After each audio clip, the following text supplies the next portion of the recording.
And I guess I'm wondering if you, I guess to be blunt, how autobiographical is it? I usually start this answer with, my father is alive. But he's also very worried about the film because he called me and he asked, is it about me?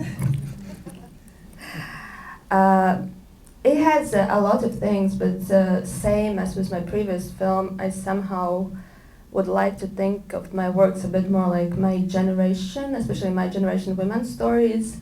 And when I make them, there of course is something from me, but I tend to collect a lot of stories, talk to people, strangers and friends, and then I kind of try to morph it all in one thing. So I mean, it's personal, but it's also universal, which is always more or less the same. Politics are floating all around the film with jokes about Putin and capitalism. And I'm wondering if you can say a few words about how you think of it as a political film. I think it has some political elements. I think it's impossible to make a film without them. Like for me, for example, I mean the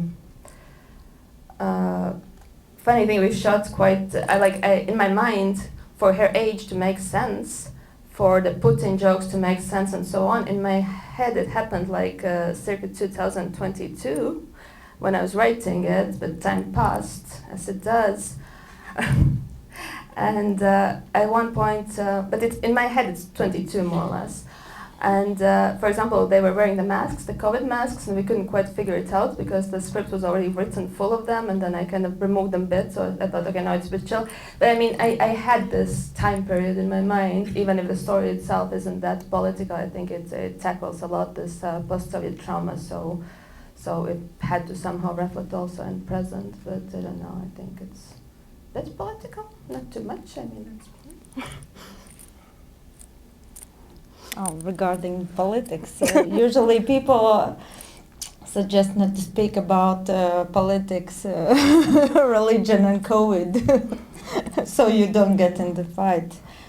I think the story just reflects how we see ourselves, and in Latvia, and not only Latvia, it's all this post-Soviet country opinion, also female glaze through the relationship and also about fathers. I must say it's not for me, I think it's very interesting that we both with Alise put our exes in thank you. So it also is interesting how we see our past relationship. So politics and exes. Are the pornos real? I wouldn't like. I mean, I will not. We actually like. First of all, I think in the 90s it was called erotic photography of sorts, and there's the scene in the pool. It's taken from a real incident that maybe some of you remember from the early 2000s or late 90s in Latvia, when a photographer named Ralph Wallis had a photo shoot in Natālijas Draudziņas gymnasium school. So it was rumored that the people who were like in the photo session weren't like necessarily like over 18, and it was a big scandal. But for me, it was like putting in that film is just to like give kind of this backdrop of times, but somehow. Now when the film is coming out, the Epstein thing came up, and there's some kind of like parallel there with that, which was like weird because like Latvia came up a lot in Epstein files, and the time kind of goes in there, and that was an unexpected like political aspect that got there, and but this it wasn't necessarily like somehow like. An attempt to judge the character of the father as much as to give that time. Also for the young models, it was the time indeed when no internet was there, so the actual photographer said like, we can send your pictures to Germany, make a lot of money, make you famous. There's this naivete both in him and kind of his models, as much as we can hear. So yeah, and for me, of course, it was a story about the relationship with your own body. So that's kind of also like tangles in there. But yeah, I mean, that wasn't really an answer to your question. This isn't your first film together, as you talked at the beginning as well, and I'm wondering if you could say a little bit about what you learned on this film that you will take into your next project. If you have more money, it's still not enough. Because our first film I made was like basically no micro budget, no budget. This is like a bit better, like for USA standards. Of course, it's still ridiculously tiny budget. But yeah, I think this was our like. If that one was our like kind of teen film, this is our adult film, in a way also, and I think in both in the way how it was made, and maybe sort of like how you kind of realize that like how when you make your first film with no money, it's like, yeah, this is how it should be super hard and so on, and then you're like, so now this is my second movie, now it's gonna be super chill and we'll have everything enough, and then you're like, oh no, you're still an indie filmmaker. So Yeah, absolutely true. But I think it's also that the first movie we were very naive, and with the second movie when we began, we were very naive. And then we grew up, and then there was this reality check when you get the national film funding. You are in a bigger game, and it's tougher, and also the second full feature, it's bigger pressure, to be honest. also, there's a thing: if you make a film with no money, you always have a perfect excuse. You did not like my film. Well, I had no money. And this one, I don't know. So this is harder. It's like, so I think that's the freedom of having no money, is about blaming the no money all the time. Sorry. I think that's enough from me for now. So we'll open up to the audience for questions, and we have some mics that will be going around. Just raise your hand. Or don't. Don't. Robert, any question? Robert is our second producer. Any Robert. Yeah, I was curious about some of the imagery and just your process for coming up with it, like the dream sequence with the colorful tubes and the washing machine at the bottom of the stairs, and that like spinning coffin, and just things that I think are probably going to stay with me. They were just great decisions. And is that like something that's in your head ahead of time, or does it arise out of what the story called for? Yeah, what's your process?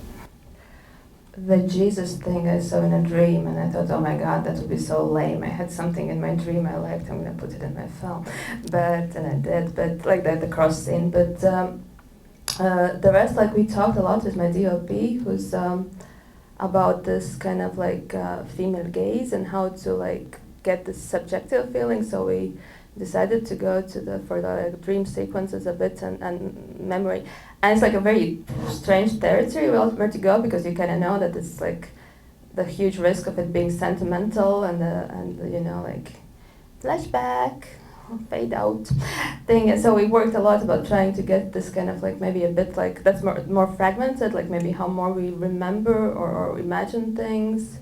I really loved working with Erika, the young gal who was trying to like be like Eva, the big actress, and I think she did pretty well because she was really into it. Like in these scenes, sometimes we just let camera roll as she was like painting or playing or something, and that got in a film a lot.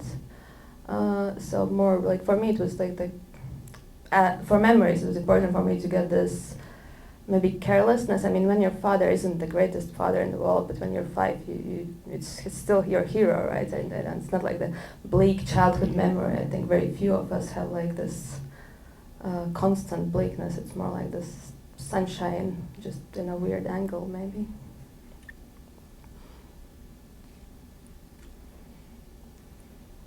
I actually don't really have what to ask it. I just want to say that I really love it. I mean, I could identify with everything there, including these funny dialogues were half English and half Latvian. I was sitting there near Canopy and just waiting for something in Latvia, and they really talk like that. And me too, I'm talking like that. And I'm exploring myself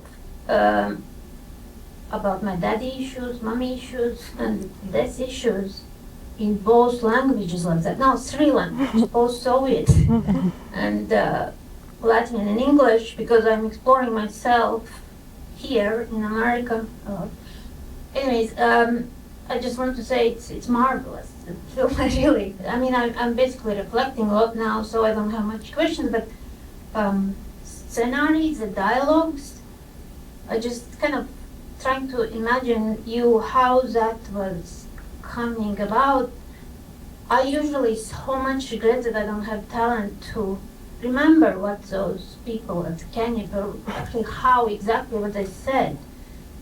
Do you write it down? Or how does it come about? All together. Great dialogues. Thank you. About the dialogues, I do write down a lot.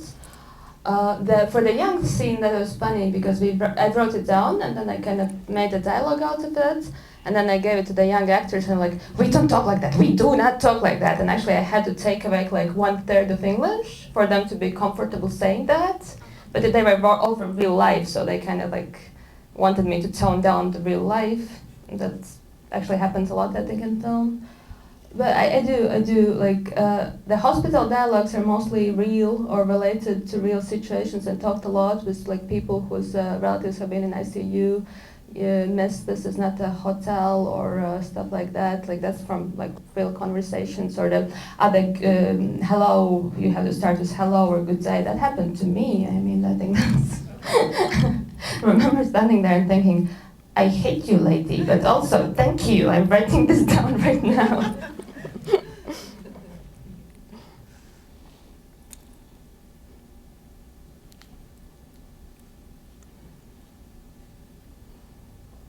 Hi, from the back.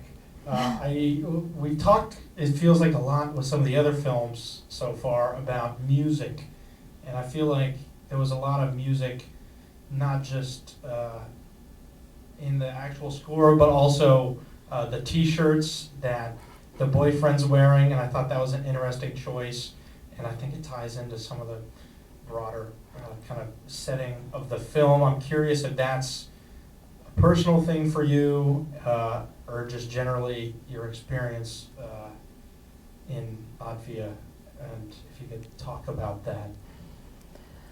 I think it's a lot to do with a bit. We wanted to all of them have some kind of bit of identity crisis, and for Martis, the partner, it was like his youth reminiscence that kind of comes like once he might be in metal and looked really long-haired and everything, and now he just keeps some elements. But yes, I had a list for my costume person that was the bands, and she was like, well, I can't find this band or that band, but I collected the names of bands of ex-metal heads, which I'm not.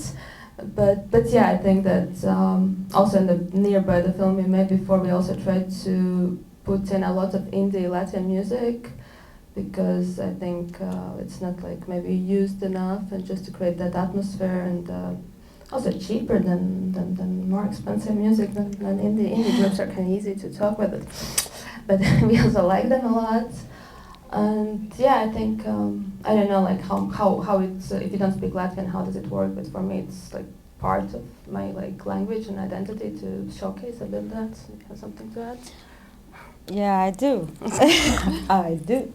Well, what I can say about Alice's approach is that she is very into details, and sometimes it seems too much in that moment when we are in pre-production, production, because she's like, no, we need that particular pencil or paperwork with medical records, and I'm like, oh my goodness, please, no, let's just shoot. But it all makes sense in the end, and this is her, well, she has created this movie, this is her idea, and we are here to help her to fulfill that, and usually it makes totally sense why.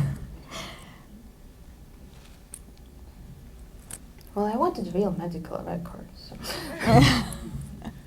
The art department actually did revenge on me because I said I saw that there is nothing written on the medical records and about this death certificate, and then I said, please fill it in, and then I filled it in, and it was my name. So, It's a beautiful film. Thank you. Beautiful. So thanks for that. I'm always looking for symbolism in these films, and I don't know if it's really there or I'm just, projecting it or whatever. But the last scene when she's swimming out, it called back to the scene by the pool that you talked about, where she nearly drowned. And so I was curious, like, what she smiles and then goes under, and I'm just curious what maybe you think she realized. It felt like she realized something, and then went under. I have my own idea, but about that scene, like first of all, it was her also like being maybe in peace with her body, and it was funny because I said that okay, then we're gonna take off the dress and you just let it like swim away, and the actors were like, a woman would never do that. That's a dress. It's an important. I was like, yes, that's the point. That's your liberation. Other women in audience will go like, that's a big step. but yeah, no, we thought about that. I mean, Baltic cinema uses a lot of water. I mean, sometimes I feel that maybe it's a cliche I also buy into, but we have, I think, this relationship with water a lot and swimming and just feeling it. So yeah, it was. And yeah, we were also discussing a lot about this going under thing because we thought maybe it's gonna go look like metaphorically like bad, but I think she nailed it. It was I really love the actress. I think she did have the light feeling at the end. She like even going under. But yeah, it was. We wanted to. I don't know. I wanted it to end with her like getting a bit more freer and less passive, but without this miracle thing because the day your dad dies, you don't exactly go and go like, yeah, I got out of this, it's all settled. Probably it's just like the beginning of the road. She felt free finally. Congratulations on the film. I wanted to ask if the film is very different from the script or not, and basically how was your editing process? So we can go and talk about Adman's secret. Like, what did you think? We have the same editors. Good. I think the only thing we had, in editing we made it quite fast-paced. It sounds maybe absurd, but I think it was more moody before because right now when I get comments about this film, people get this feeling that it's not. Some people hate it, some people like it, but it's quite like a film without really a plot. It moves on quite quickly, if I might say. Like it kind of does this mood thing. So I think we worked through editor because, like for me, sometimes I wanted to stay longer or something, but I also let him kill that a lot. We didn't cut out that much. We cut some things. We had more of like dream and fantasy sequences. We cut out some of those for different reasons. Cut out a lot of jokes, actually. It was funnier. At one point, we wanted to look for the balance, and like some people who said it, they got too much in the mood, and I was like, hey, silly joke again. And then some people who watched said, like, maybe, shush, it's okay, you don't have to always be funny, which is a problem for me, but I'm trying. But yeah, and then it became like maybe more of a drama, like less of a comedy, because the previous film we did together was a comedy, I think. So yeah, I don't know. Yeah, regarding it's always for a producer, it's such a pain when you see that you have worked effortlessly and then the scene has to be cut out. I don't think really that we cut out a lot, but of course there are like Mart's fantasy was cut out. There are fantasy scenes which I would love to show because they were really beautiful, but in the end they just didn't make any sense to leave them. I think also like what makes USA different from Latvia, we have this very famous ice hockey captain Daugaviņš, who we shot in a tiny role. for marketing purposes, and we were No, like, he was great. he was good, and he was an ambulance driver saying that she's driving too fast after him, but that was one of the comedy parts, and it's very early, and then we decided to cut him out, and it was like, oh shit, all the men who would come to see my movie just to see the guy. But Kasper Zdałkiewicz is not in that film. We did cut him out, and it would be like, I don't know, like, I can't think of an American example right now to cut out from your film. So we just lost many thousands of movie watchers because of this scene. I think we have time for one more question. Or not? No. Yeah, I know. I'm just keep reflecting about it, but Little Miss Sunshine keeps coming in my mind, and sincerity.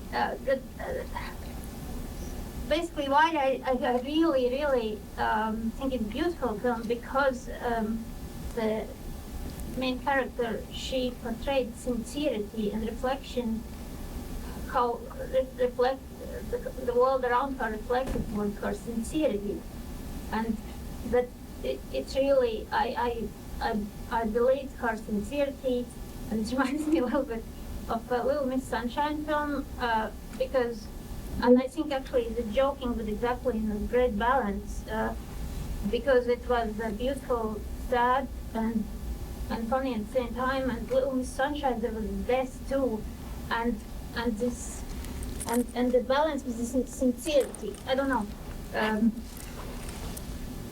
My question could be about sincerity. How did you plan to portray in Latvia people?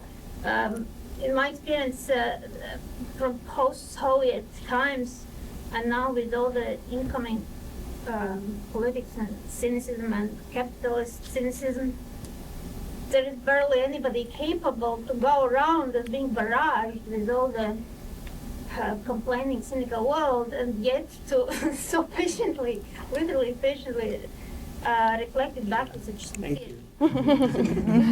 Well, I will start with the fact when I went to a film school and you're sitting in this at the bar with your like new course mates who and talking about what kind of films you want to make, and they're like, well, I want to make films like Scorsese does or Bergman does, and I'm sitting there, I'm saying, I want to make films like Little Sunshine, and then I was like, thank you for that. That is actually like where I'm aiming to.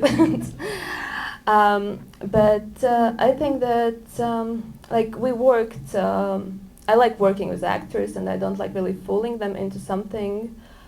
Like we talk about the characters, and that also regards Erika, the 5-year-old, who actually, with her mother's acceptance, we actually went through a script and we talked about what's happening there. And she was like, I mean, she was really good to us. Sometimes, like I would assume, sometimes men understand less about their own characters they play actors than the 5-year-old. But that's my comment. But I mean, we did work with all the actors to get this. So I guess that's I mean, that's something I really aim for. And we still, of course, we make mistakes, we slip. But I try to say things, and I believe in language. I believe the language has to be true, how it's been used. So I usually try it out a lot. And I think once my actor said, like I said, but would you really say that? Would you really say that? Would it? And he was like, oh, when I'm set on you, you ask me so many times, I don't understand how I talk anymore anyways. But, you know. But yeah, I mean, I thank you for the thing, because like it's important for me, and I have things about details, and I hope they sort of work out. That's a goal for me, to make Miss Little Sunshine one day. So thank you. And you will cut off, I assume, but I will just then, because I'm leaving and I'm going to catch a plane, hopefully making it home. So it's not then the festival for you, but it's for me. So I just wanted to say a big thank you for organizers to let us show it here, and we're really glad to be here. Thank you. Now you can.